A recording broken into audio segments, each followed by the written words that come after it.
Bom dia. Estou aqui só a ver que está. Muito bom dia. É com muito gosto que estou aqui hoje, em nome da Future Healthcare, em particular da Unidade de Saúde Digital, para falar de um tema que nos é muito caro e que, de facto, vemos cada vez mais abordado em inúmeros fóruns, mas depois precisamos de soluções. E por isso venho-vos falar então naquilo que entendemos e na nossa reflexão acerca do qual pode ser o valor no seguimento anual em saúde digital e a transformar de facto riscos em oportunidades. Vou já passar aqui ao primeiro slide. Portanto, a Future Healthcare é especialista no desenvolvimento e gestão de soluções de saúde e, neste momento, tem 5 linhas de negócio, das quais uma das mais recentes é, de facto, a Unidade de Saúde Digital. E esta unidade, na verdade, materializa-se numa clínica, que é uma clínica virtual, ou seja, todos os serviços que nós fazemos são 100% digitais e que iniciámos há 4 anos com aquilo que é o serviço base, a disponibilização de tele e videoconsultas, que no nosso caso, por uma questão de qualidade e sustentabilidade, está dividida em agudos, 24/7, e em consultas programadas ou eletivas.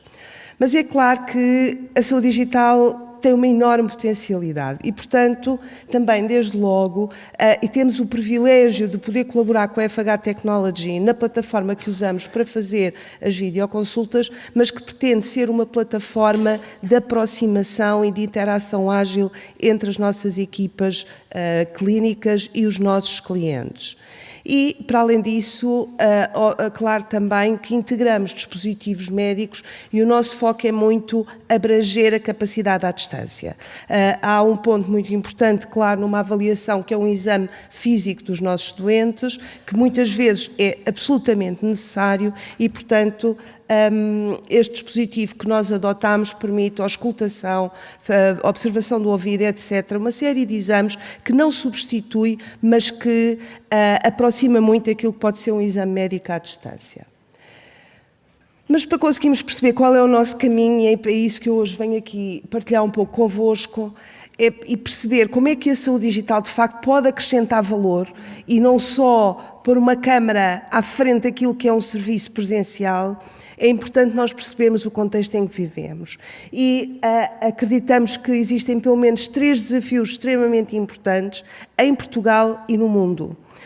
O aumento da necessidade, a escassez de profissionais de saúde, que em Portugal se agrava porque, mais uma vez, é um desafio mundial, e o aumento do custo e aí a sustentabilidade. Estes 3 desafios têm vários motivos e por questões de tempo eu não vou deter-me em todos eles, mas sabemos que há um que é extremamente importante e que chamamos as doenças não transmissíveis. Já hoje ouvi aqui falar delas. Vamos ouvir falar delas certamente quando falarmos de longevidade. E se falarmos de sustentabilidade e o que é que temos que fazer relativamente à prestação de cuidados de saúde, obviamente que temos que abordá-las. Estas doenças, que incluem doença cardiovascular, maior parte dos cancros, diabetes tipo 2 e também a doença mental, que neste momento temos tanto foco nela, é responsável por uma grande percentagem de mortes. Mas atenção, que são mortes muitas vezes prematuras antes dos 65 anos. E estima-se que os seus custos em morbilidade e em incapacidade atinja os 13 trilhões de dólares em 2030. Porquê que é assim? Bom, na verdade, e como a Organização Mundial de Saúde sugere, estas doenças são apenas a ponta do iceberg.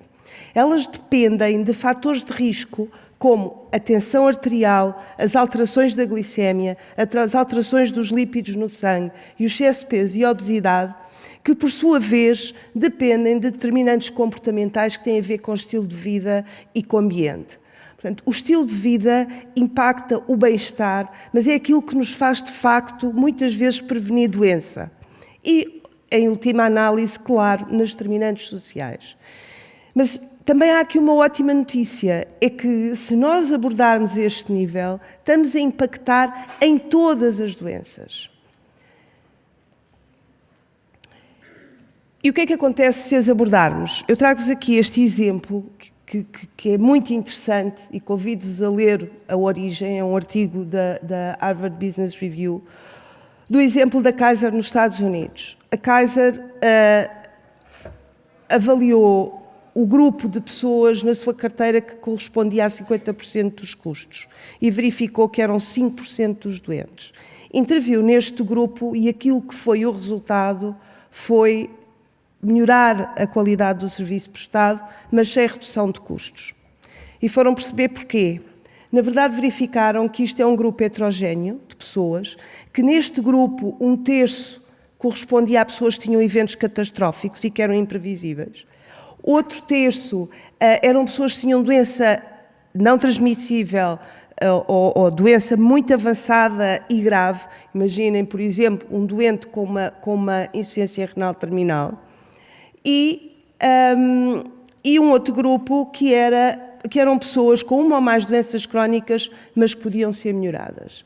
E o que fizeram de seguida foi, focaram-se neste grupo, enriqueceram-no com pessoas que no resto da carteira identificaram como um elevado risco de nos próximos tempos estarem neste grupo e com uma equipa multidisciplinar que, para além dos cuidados médicos habituais, tinha uma série de outras valências e, apoiados pela tecnologia, conseguiram não só aumentar a qualidade dos cuidados, mas diminuir os custos. E esta diminuição permitiu-lhes, para além do investimento que já tinham feito no próprio serviço, ter um retorno que lhes permitiu aumentar o investimento, baixar os prémios num grupo de pessoas relativamente à concorrência, mas de modo interessante, reduzir os custos em utilização hospitalar, 15% no primeiro ano e chegou aos 42% no terceiro ano.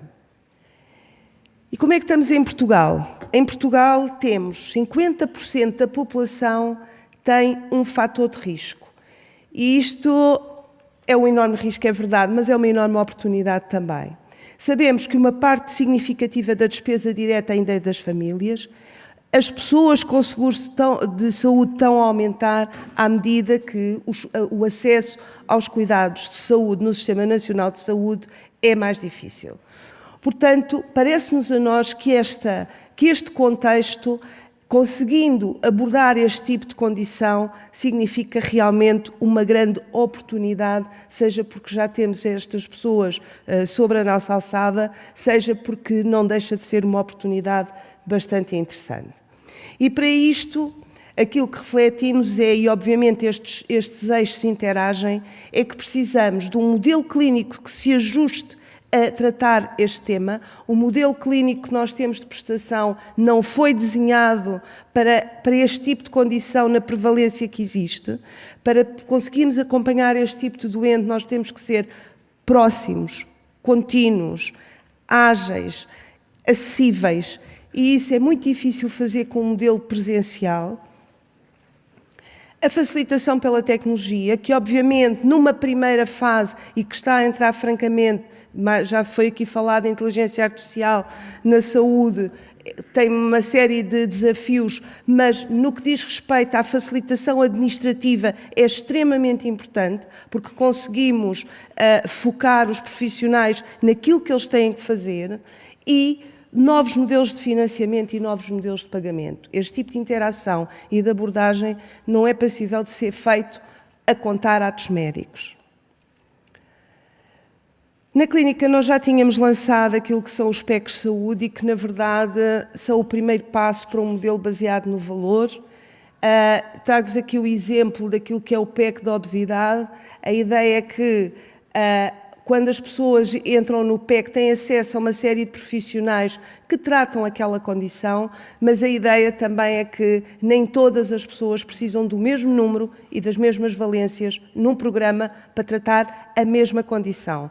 Um dos principais motivos pelos quais nós temos o contexto que temos é que estas doenças que nós chamamos diabetes tipo 2 ou obesidade são doenças extremamente heterogéneas.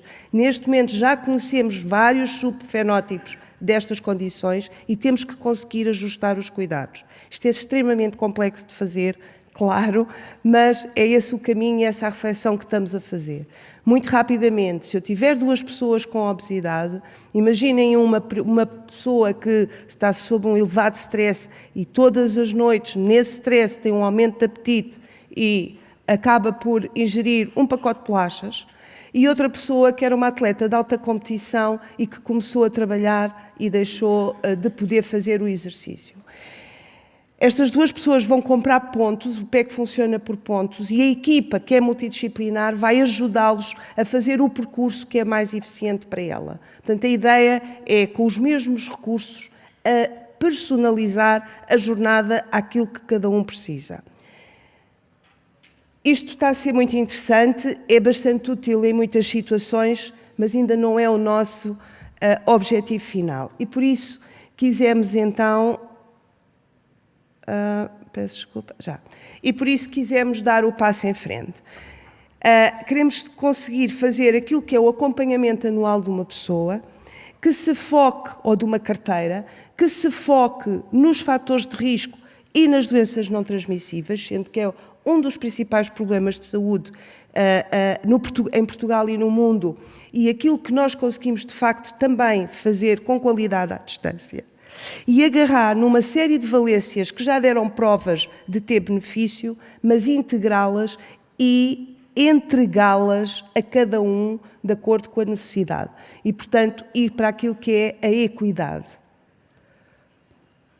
E para isso, queríamos fazer com este modelo com base no valor. O que é isto do Value-Based Healthcare? Bom, em primeiro lugar, não é custo, nem corte de custos.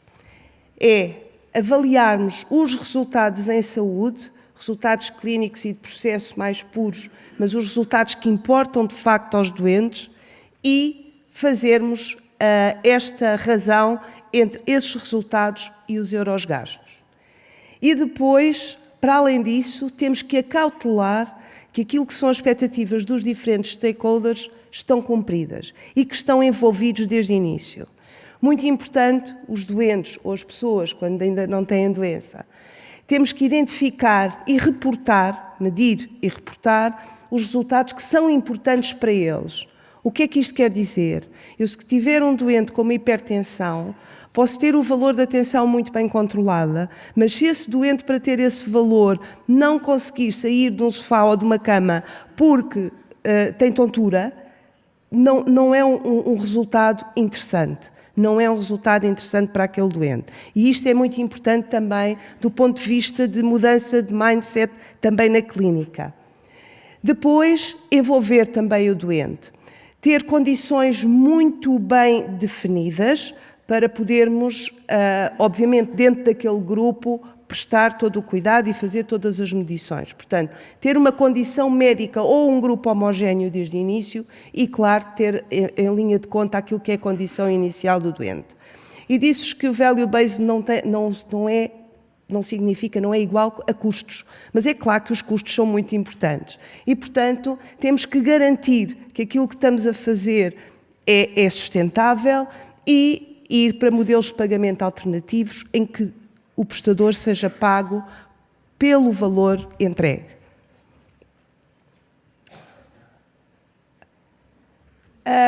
Desenvolver um serviço deste é muito complexo e muito desafiante, e nós estamos a fazer esse caminho e a terminá-lo, na verdade.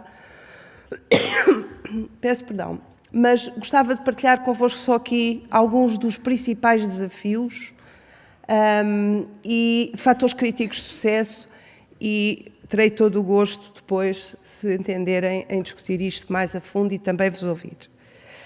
Primeiro ponto, para este serviço funcionar, para este acompanhamento funcionar, nós temos que conseguir que os clientes, os doentes, adiram e a equipa também. É o principal ponto de interação e fundamental para que tenha sucesso. Então, o que é que vamos fazer? As pessoas são convidadas a fazer uma avaliação e, de acordo com essa avaliação, nós conseguimos fazer uma estratificação e estimar aquilo que é a necessidade de cada pessoa. E, portanto, obviamente, assim, formar grupos homogéneos. Estes não são os únicos grupos que temos, mas por uma questão de simplicidade apresento os 3 principais.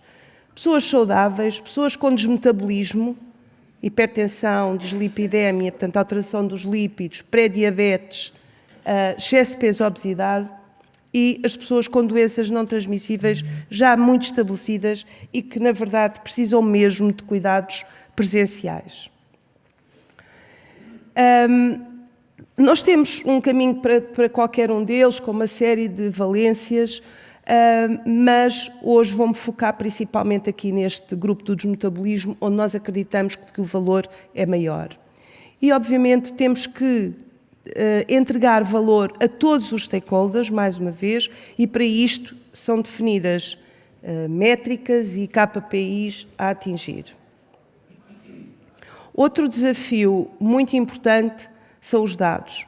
A forma como nós vamos fazer isto é numa equipa multidisciplinar, em que interagimos com as pessoas quando necessário e como necessário, mas estamos a trabalhar a equipa por trás. E, por isso, os dados são fundamentais. Estes dados são registados naquilo que é a nossa plataforma, pela equipa, pelo cliente e pela própria plataforma. E, obviamente, depois são trabalhados para entregar à equipa, à gestão, ao cliente e ao parceiro. Este é outro ponto importante. Se é um serviço baseado no valor, os nossos parceiros, no final do período, vão ter um relatório daquilo que são os KPIs e aquilo que fizemos.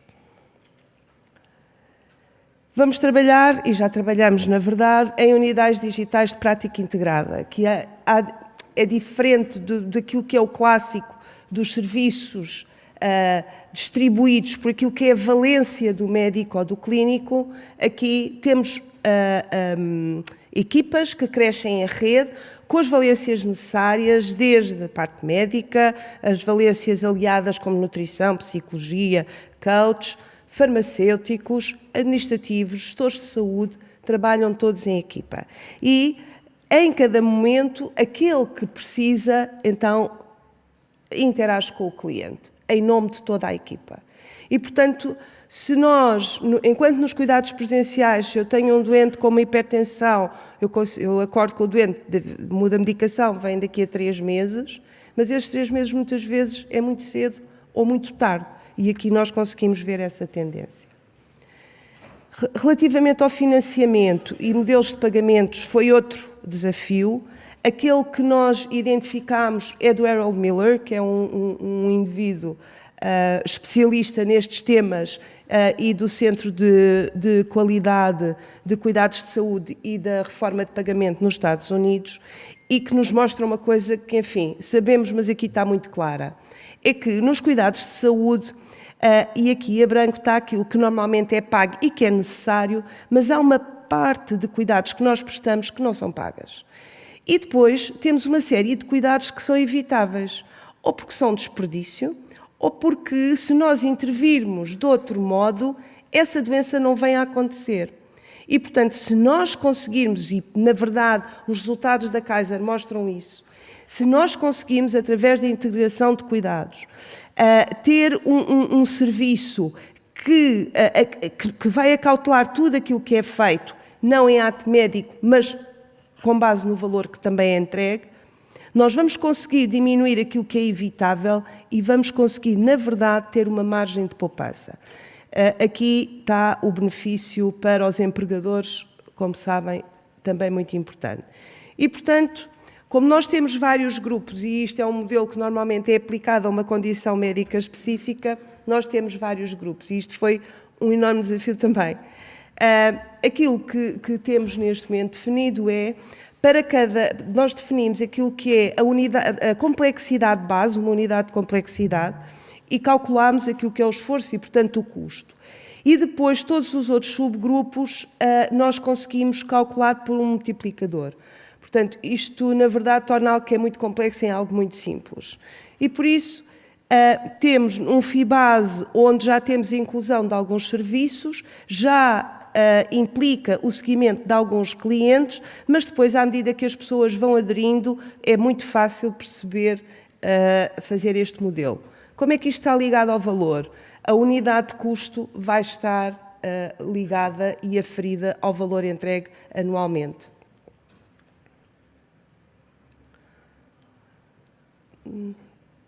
Desculpem que... Pronto. Nós vamos pilotar este serviço no primeiro trimestre do ano que vem e, portanto, eu não tenho resultados quantitativos para vos mostrar.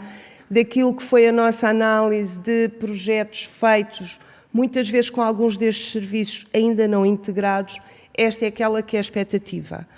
Temos a expectativa de alguns custos no primeiro ano vão subir. Se eu faço mais rastreio e identifico pessoas com doença, é claro que os exames complementares de diagnóstico e medicação dessas pessoas vai aumentar, mas isto vai permitir também que, ao eu conseguir rastrear o doente, não o vou apanhar mais tarde de forma não controlada em situação aguda. E, portanto, ao gerirmos questões como aquilo que é a sobreprescrição, interação medicamentosa, resistência à escalada terapêutica e uma série de outras questões, vamos conseguir, em termos de custo, compensar esta subida inicial e acreditamos que logo no primeiro ano podemos ter alguma poupança. Como vimos no exemplo da Kaiser, eles conseguiram no primeiro ano diminuir 15% da utilização.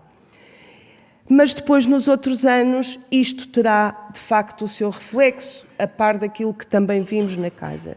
E, portanto, se no primeiro ano tem mais a ver com a diminuição de custos com episódios agudos, com a melhoria do controle das pessoas que já temos com doença e, obviamente, o aumento de satisfação do cliente por estar a ser cuidado deste modo, tudo aquilo que tem a ver com maior desperdício, mas também a evitação de progressão para doença mais pesada com maior custo, surgirá logo a seguir.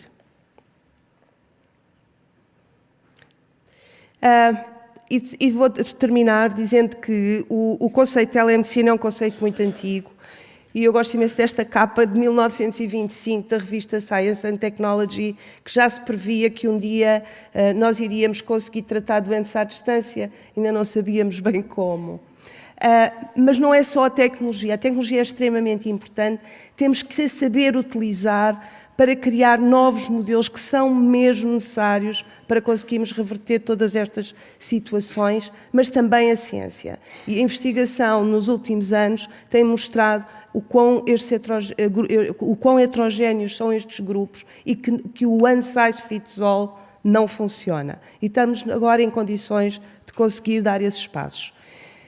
A missão da FH e, portanto, da FHVC é proporcionar aos nossos clientes as melhores condições de saúde, vida e bem-estar e nós pretendemos com isto fazê-lo, mas de uma forma sustentável e que entregue valor a todos os interessados. Obrigada pela vossa atenção.